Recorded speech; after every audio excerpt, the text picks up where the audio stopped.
Hello friends, आप सभी का बहुत बहुत स्वागत है। दोस्तों, इस वीडियो में बात करेंगे एशियन पेंट के स्टॉक के बारे में। एशियन पेंट का स्टॉक जो है मार्केट की गिरावट के साथ काफ़ी ज़्यादा करेक्ट किया है। आज की डेट में ये स्टॉक 68 की पी के पास ट्रेड हो रहा है। नो डाउट सस्ता तो नहीं है, महंगा है।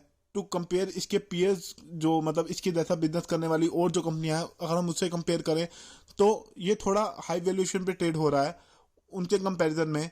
लेकिन पीक से देखें तो काफ़ी ज़्यादा करेक्शन पे अवेलेबल है आज की डेट में।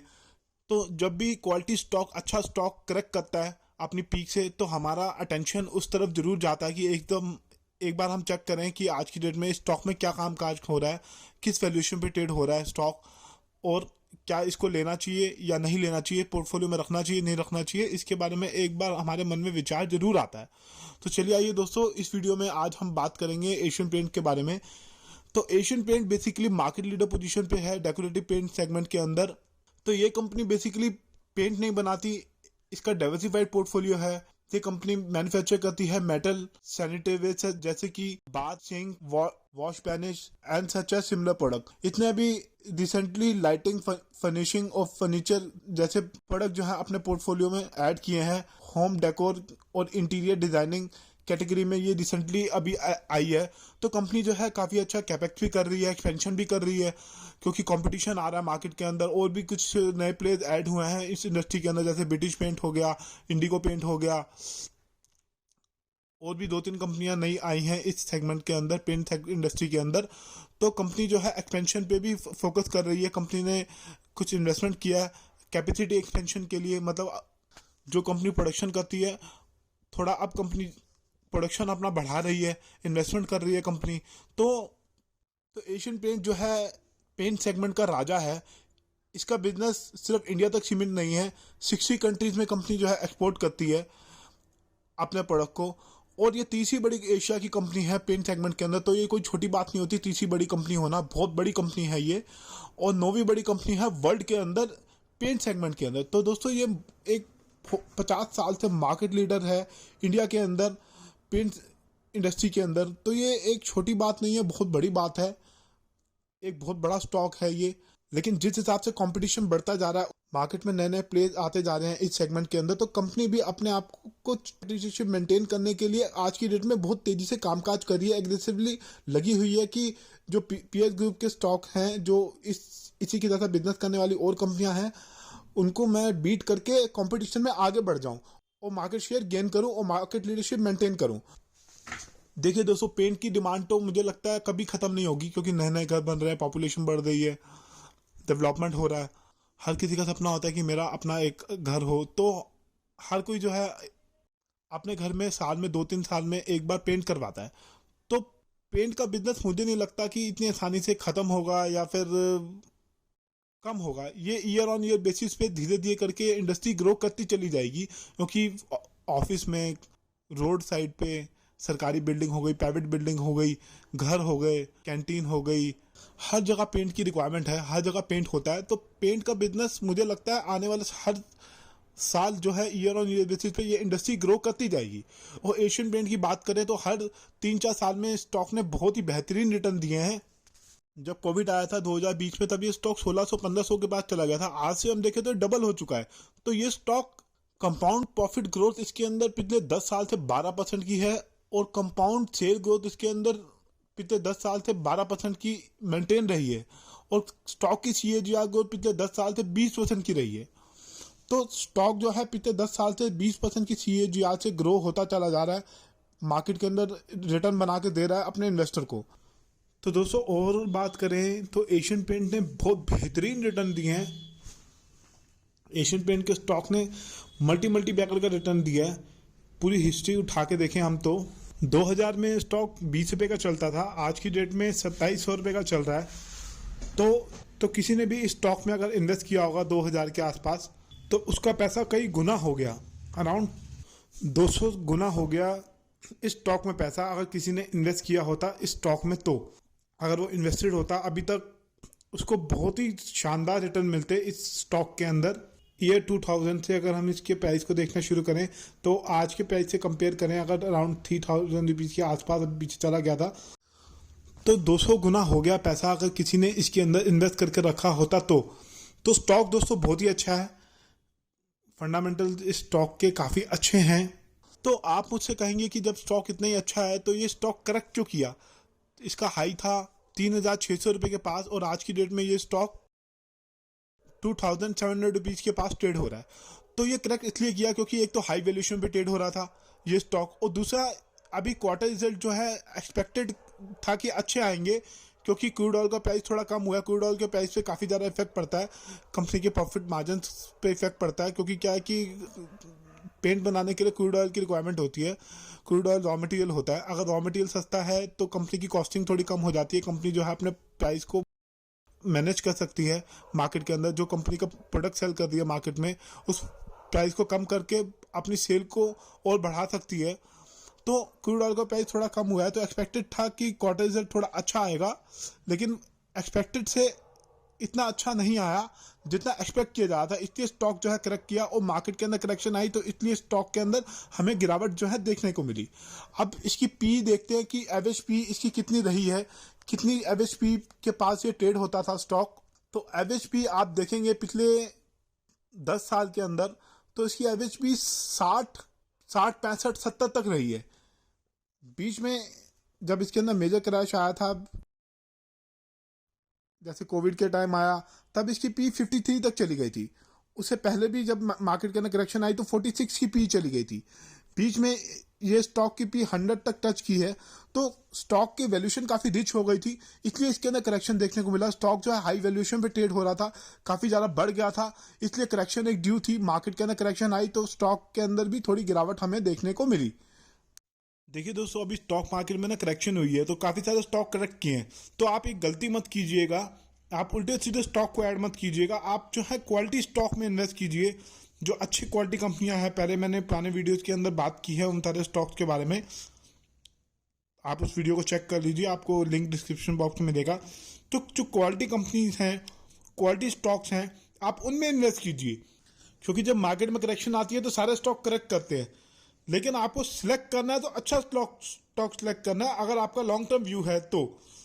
अगर आप लॉन्ग टर्म के लिए इन्वेस्ट करना चाहते हैं तो मैं आपको सजेस्ट करूंगा कि आप अच्छी कंपनी में इन्वेस्ट कीजिए, क्योंकि क्या है कि अगर अच्छी कंपनी में इन्वेस्ट करते हैं तो हमें थोड़ा सेल्फ कॉन्फिडेंस मिलता है, हमें जो है रात को नींद अच्छी आती है कि हमने अच्छे स्टॉक में इन्वेस्ट किया, हमारा निवेश जो है सुरक्षित है, जो प्रमोटर है वो अच्छा है, मतलब जो गाड़ी का ड्राइवर है वो स्मार्ट है, इंटेलिजेंट है, अगर रास्ते में खड्डा आएगा तो वो संभाल लेगा हमें। जो जो पीछे पैसेंजर बैठा है, जो पीछे जो पर्सन बैठा है, उसको झटका नहीं लगेगा, उसको चोट नहीं लगेगी, वो सेफली चलाएगा, ड्राइवर जो है सेफली चलाएगा और गाड़ी के ऑनर को अपनी मंजिल तक सेफली पहुंचा देगा। तो उसी तरीके से जिस कंपनी का हम स्टॉक बाय करते हैं उस कंपनी का प्रमोटर अच्छे होने चाहिए, अपने शेयर होल्डर को रेगुलर डिविडेंड दें, जैसे जैसे उनके प्रॉफिट बढ़े वैसे वैसे डिविडेंड अमाउंट बढ़ाते जाएं, बोनसेस दें, ताकि इन्वेस्टर की भी वेल्थ बने, उस स्टॉक में इन्वेस्ट करके उसको भी अच्छा खासा मुनाफा हो।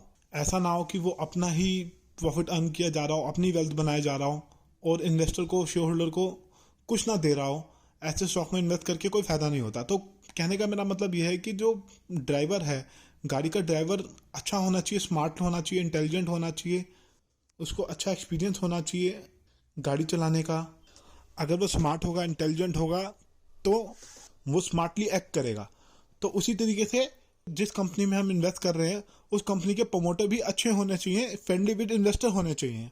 तो बेसिकली कहने का मेरा मतलब यह है कि कंपनी का जो मैनेजमेंट है वो क्वालिटी मैनेजमेंट होना चाहिए।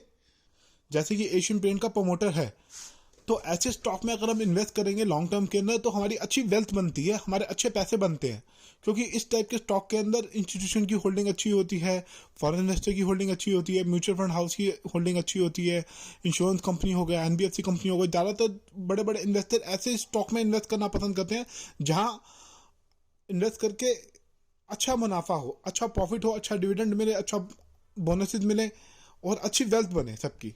क्योंकि इस टाइप के स्टॉक में क्या होता है, जब भी करेक्शन आती है तो वहाँ फटाफट बाइंग आनी शुरू हो जाती है।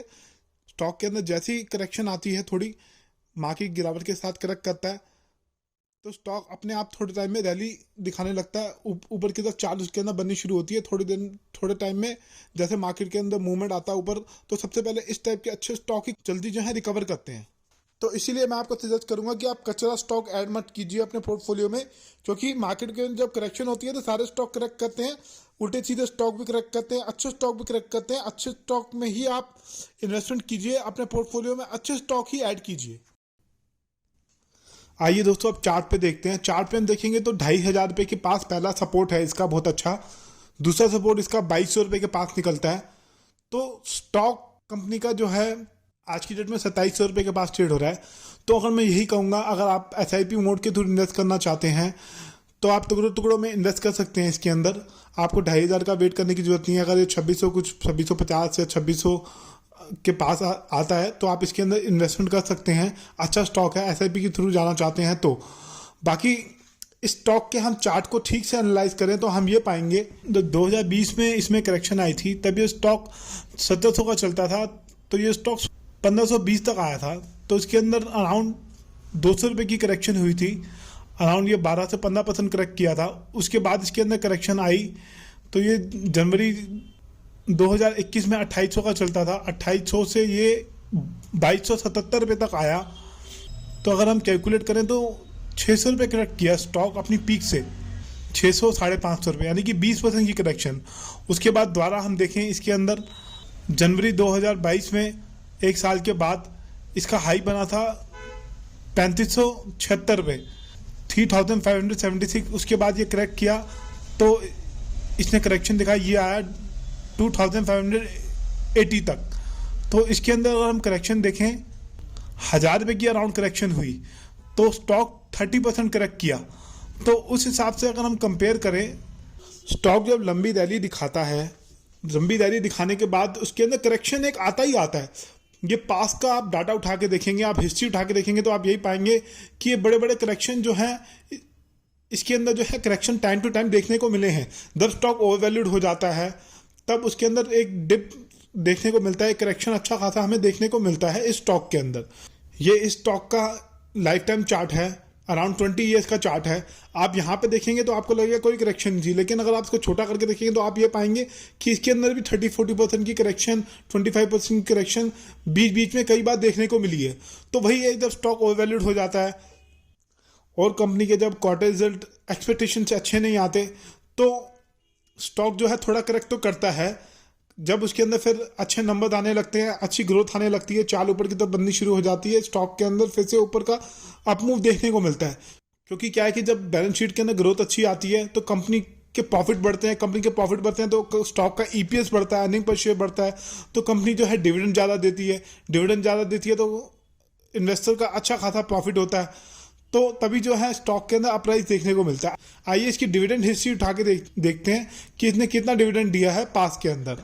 तो सन 2000 में कंपनी 3 रुपये का डिविडेंड देती थी, 30% का डिविडेंड कंपनी देती थी। तो आज की डेट में हम देखें तो कंपनी ने अराउंड 19 रुपीज़ का डिविडेंड दिया है, 19 रुपीज़ 90 पैसा इस साल 2022 के अंदर। तो हर साल जो है कंपनी अपना डिविडेंड अमाउंट भी बढ़ाती चली जा रही है, अच्छा खासा डिविडेंड देकर रिवॉर्ड करती है अपने शेयर होल्डर को। डिविडेंड यील्ड इसकी 0.07% है। तो दोस्तों ये स्टॉक मुझे तो बहुत अच्छा लगता है क्योंकि मार्केट लीडर है अपने सेगमेंट के अंदर और कंपनी एक्सपेंशन भी कर रही है। तो इस स्टॉक को मैं अपने पोर्टफोलियो में जरूर होल्ड करूंगा लॉन्ग टर्म के लिए। अभी आज की डेट में जो स्टॉक जिस भाव पे अवेलेबल है, मैंने जैसे बताया कि अगर SIP के थ्रू जाना चाहते हैं तो थोड़े थोड़े 2-2, 3-3 शेयर करके हम इन्वेस्ट कर सकते हैं इसके अंदर। बाकी मैं जो है थोड़ा सा वेट करूंगा, अगर थोड़ा करेक्ट करता है 30-40 रुपये 50 रुपये तो मैं इसके अंदर अपनी पोजीशन बनाऊंगा, मैं इस स्टॉक को होल्ड करूंगा अपने पोर्टफोलियो के अंदर और लॉन्ग टर्म के लिए इसके अंदर इन्वेस्ट भी करूंगा। तो दोस्तों ये था एक छोटा सा जानकारी वाला वीडियो अच्छा लगा हो तो लाइक कीजिए, शेयर कीजिए और कमेंट दीजिए अपने। बाकी दोस्तों ये वीडियो टोटली एजुकेशन पर्पस के लिए था, कोई बाय सेल होल्ड रिकमेंडेशन नहीं है। आप कोई भी शेयर खरीदने से पहले अपने फाइनेंशियल प्लानर और फाइनेंशियल एडवाइजर से बात करने के बाद ही कोई डिसीजन लीजिएगा। धन्यवाद दोस्तों।